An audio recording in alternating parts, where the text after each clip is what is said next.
ایک صحابی نے عرض کی یا رسول اللہ صلی اللہ تعالیٰ علیہ وسلم، ایک شخص اس لیے جہاد کرتا ہے کہ اسے اجر بھی ملے اور ساتھ اس کی شہرت بھی ہو جائے، سیاستہ میں حدیث موجود ہے۔ تو نبی پاک علیہ السلام نے فرمایا اچھا یہ آپ اس حدیث کے لفظوں پر غور کریں۔ وہ عرض کرتے ہیں کہ محض شہرت کی نیت نہیں، اس کی نیت یہ ہے کہ جہاد بھی کر لوں اور شہرت بھی ہو جائے، یعنی دونوں نیتیں ہیں، اللہ کی رضا کی نیت بھی ہے لیکن ساتھ تھوڑی بہت شہرت کی نیت بھی۔ یا رسول اللہ اجر ملے گا؟ تو اللہ کے رسول نے دو ٹوک لفظوں میں فرمایا اس بندے کو کوئی اجر نہیں ملے گا۔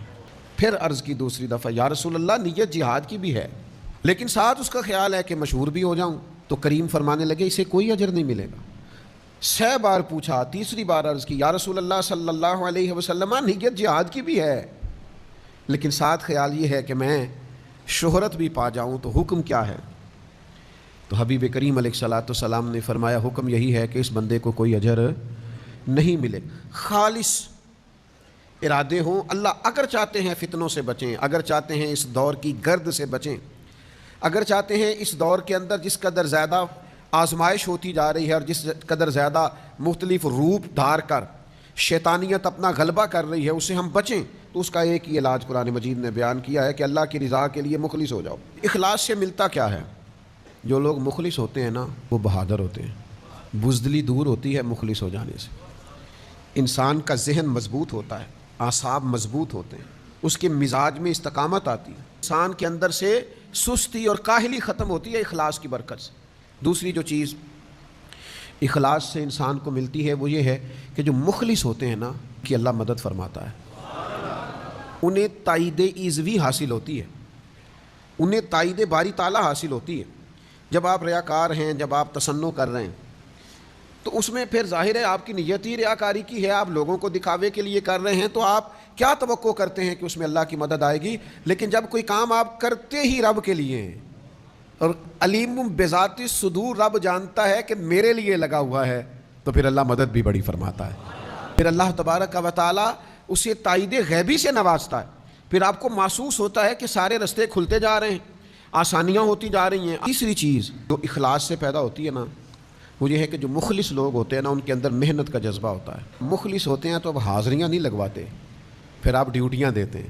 چوتھی بات، جو ریاکار ہوتے ہیں نا اپنی نظروں میں گر جاتے ہیں، اور جو مخلص ہوتے ہیں ان کی اپنی نظر میں بھی اپنی بڑی عزت ہوتی ہے، اپنے آپ سے وہ دھوکہ نہیں کرتے۔